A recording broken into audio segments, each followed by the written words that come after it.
Anne Papalia, artiste plasticienne pluridisciplinaire.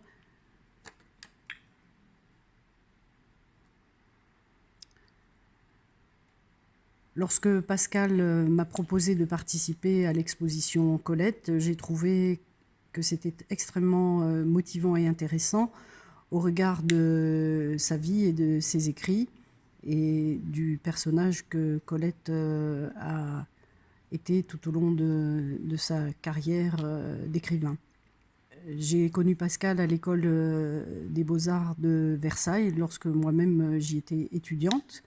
Et ensuite, lorsque j'étais à la présidence de l'association des élèves et anciens élèves de l'école de 2018 à 2020, et lorsque nous avons partagé l'organisation et le co-commissariat de nombreuses expositions.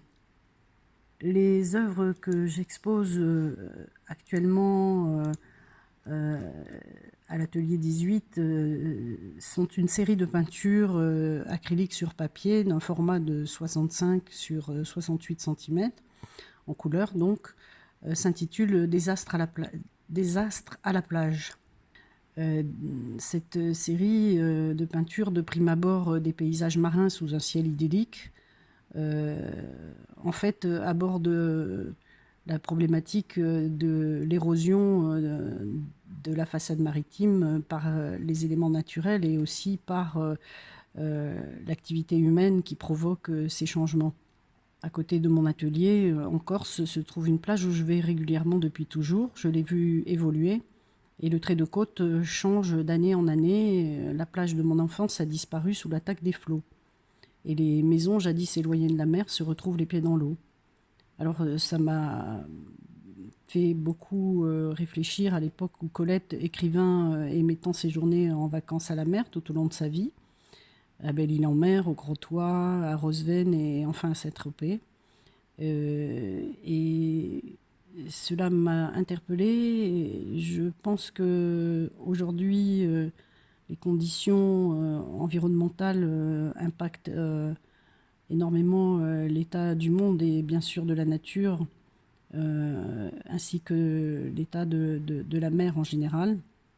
Et j'ai trouvé intéressant de peindre in situ ce phénomène, puisque je me suis rendue vraiment sur le motif pour peindre les travaux qui se déroulaient devant cette maison qui avait perdu la moitié de son terrain disparu sous les flots, si on peut dire.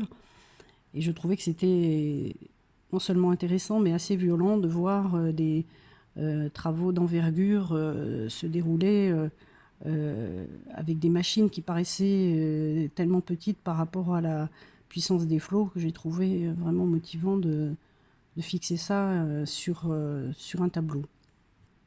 Et je me suis posé la question de savoir si Colette avait à l'époque connu le même phénomène ou quelle aurait été sa réaction aujourd'hui. Voilà. Bon, on peut espérer, disait-elle, que lorsque les insectes seront les maîtres du monde, ils se souviendront avec reconnaissance que nous les avons plutôt bien nourris lors de nos pique-niques.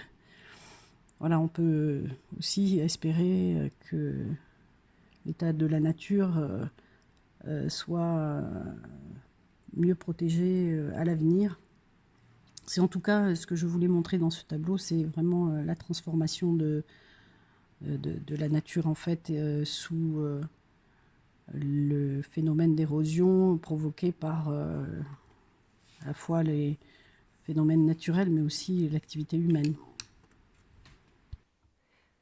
Anne Papalia est une artiste corse ou de Corse et elle nous propose ici, en lien avec l'amour de Colette pour la mer, l'océan, des paysages de mer qui viennent de sa Corse natale, en dialogue donc avec tous ces instants de rêverie de Colette devant la nature. Et en même temps, c'est une vision qui n'est pas du tout idyllique, parce qu'en fait, ça représente l'érosion de cette côte sauvage avec les dérèglements climatiques Et Anne Papalia est très sensible à cet environnement à la fois beau et menacé.